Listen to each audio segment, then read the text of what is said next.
Hey everybody, Kane here, and welcome to another video of Out of Conquest. So, in this one we have a lucky wheel. As you can see, I have already spun the wheel, so we're gonna talk about it whether or not it is efficient and good for you to spin the lucky wheel, as well as we're gonna showcase the skin later on. So, is it worth it?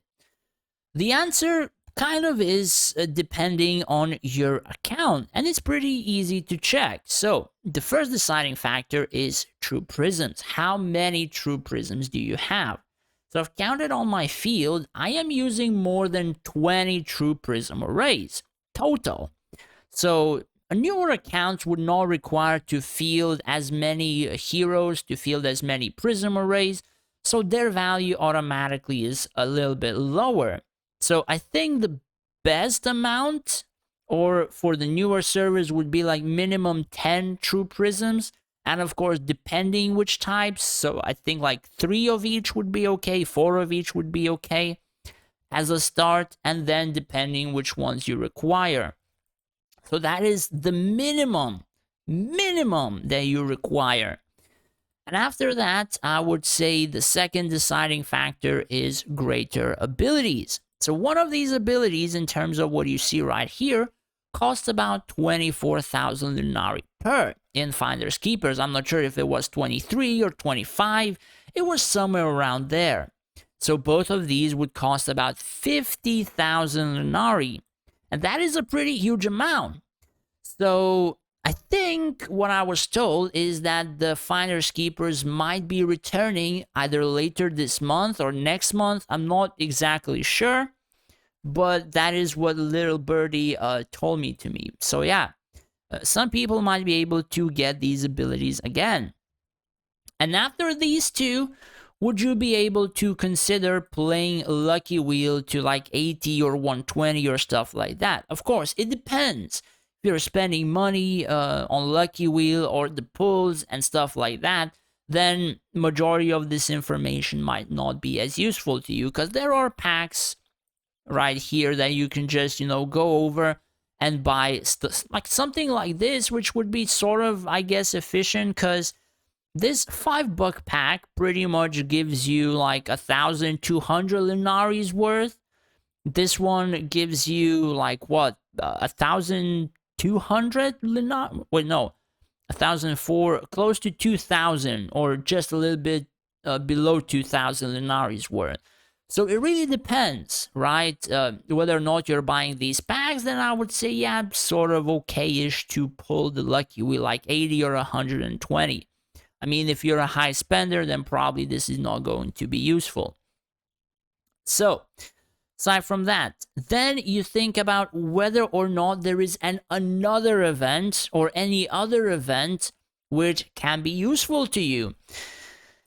And yes, they kind of made another event which likely might be a little bit better. Now, that particular event is usually something like a book, I think, or stuff like that, where you can get particular special books in terms of like, say, what moment, like getting these particular ones, like the pages or whatever.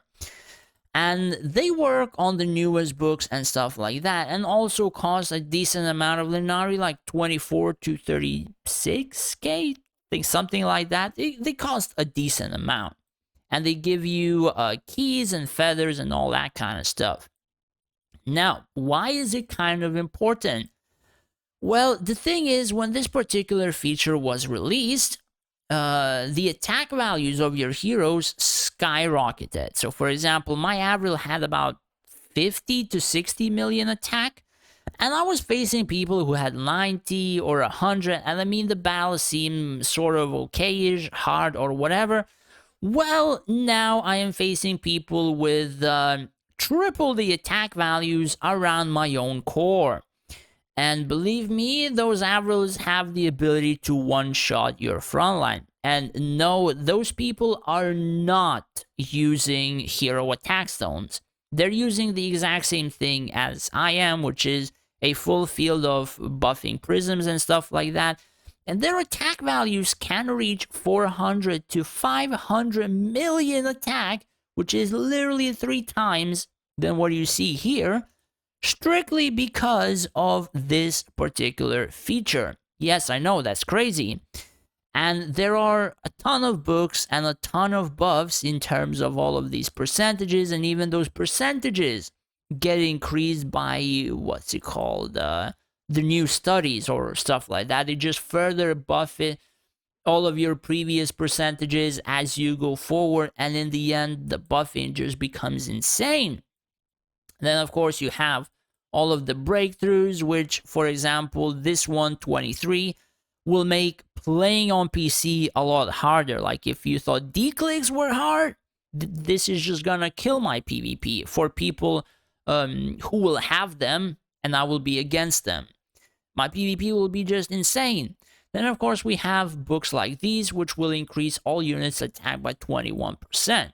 So that buff in particular should bump up my average probably to about 180 million, 190. I'm not sure on the exact value, but it's gonna be a pretty huge bump. Like, it's gonna be well over 180 million.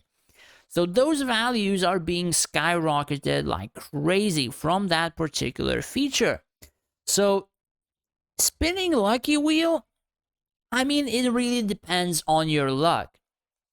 Now, in this particular Lucky Wheel, I can say that I was lucky.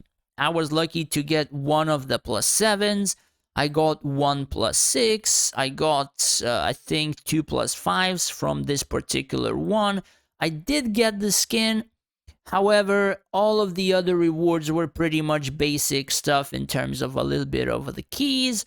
Mostly armaments +3 stones, and tech rushes were like 20 to 30 pulls. Now, the thing about that is this thing right here says, where is it? 4-hour tech rush 11%, regalia fragment 13%. I barely even got this. Majority of what I got was literally like a tech rush, quills, and I don't know, like armament stones and keys. I didn't even get almost any of this. Like, I got maybe 5 times out of 80. It's crazy how little of this it gave me, and I kind of only wanted to pull this for this particular thing to get a little bit more of that, because I was finishing with my tier 11 prisms. So it was kind of crazy how some of these percentages might be a little bit fake. I mean, I don't know, man. Like, this is not the first event. Like, we had the dice, which said it had percentage values, and I got like 80% of the fine steel at one point, or 90%, and some people had a different thing. My account probably got stuck on 4-hour tech rushes instead of anything else. So it was kind of crazy, I don't know. But yeah, it didn't really pose too much value apart from me lucking out getting a +7, a skin, and of course a +6. Other than that, it was the only thing, which was this one, which was 80 fragments.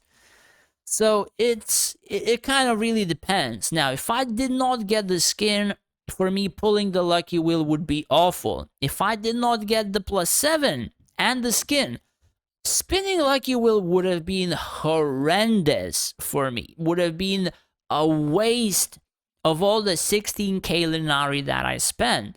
So you have to take into consideration that there is huge RNG involved. And the only reason that it was good for me personally is because I did get a +7. I did get a skin in terms of this one, and it only that reason made it possibly okay.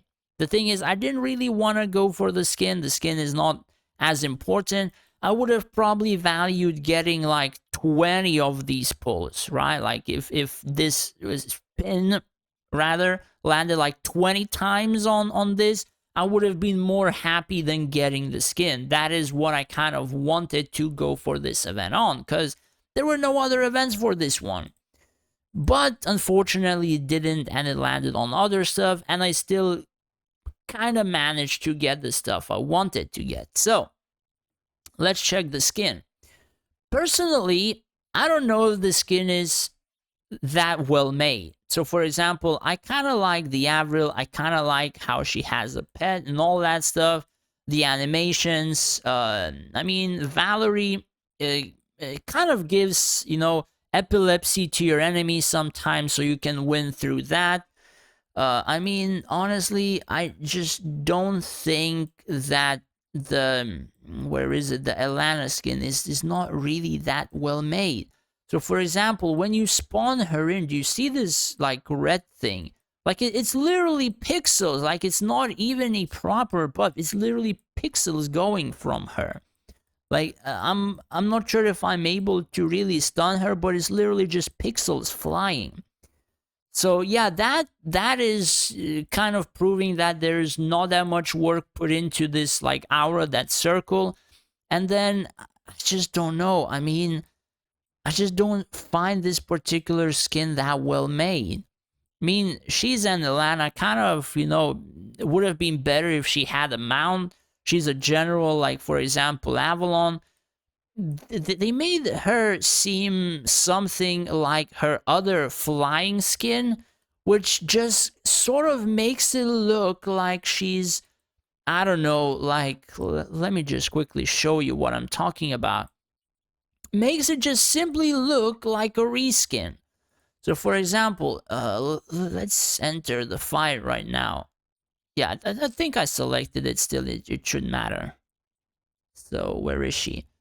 Do you see? This one is still flying. Still has a sword. I mean, the sword is a little bit a little bit forward, I think, than the previous one. But you can pretty much see how this could just be a reskin. Exact same thing, something under the bottom or whatever, I mean, they should work on making skins different. Like, for example, okay, one is flying, the next one she's gonna add something like she's on a friggin' lion, a panther, whatever, something. But they just, I think they're just reskinning the skins and it's not working. I mean, personally, I don't think it's working. Like, for example, Avril. Sure, she had cat ears, effects, whatever. This one kind of changed more so than the previous one. Effects changed. On heroes like Elana, right? On heroes like Elana, you don't have anything that is castable. So you have to make those heroes different in terms of how they look and further away from the previous skin. So I don't know. It's like, for example, Virion. This one is on a flying sword, looks like a samurai, prince, sensei, whatever. And this one is a whole different thing, right? Like it has different mechanics, like flying around. Like you can see that there were, like, not where, but there was effort put into this skin, right? And for example, there was effort put into this. Now, for example, you had new Theadron skins, and then you have something like this, which looks like just a total reskin of the previous one, right, in terms of the battle. So, I don't know. That's just my own case. I mean, I'm not unhappy that I got it, but I mean, I kind of wish that they would put more effort into skins. I'm just saying, just saying. But yeah, that's pretty much it. Hopefully you enjoyed it. Hopefully you learned something new. If you did, do hit that subscribe button. It would help me out a lot. As well as if you would wish to support me more than just watching my videos, I have made a Patreon page where you would be able to do just that. In return, I would be able to help you out more individually in terms of events, PvP formations, and stuff like that. As well as I would like to thank all of my patrons for the support. I really, really appreciate it for your subscriptions. Thank you guys so much. Thanks for watching. Take care and stay safe out there.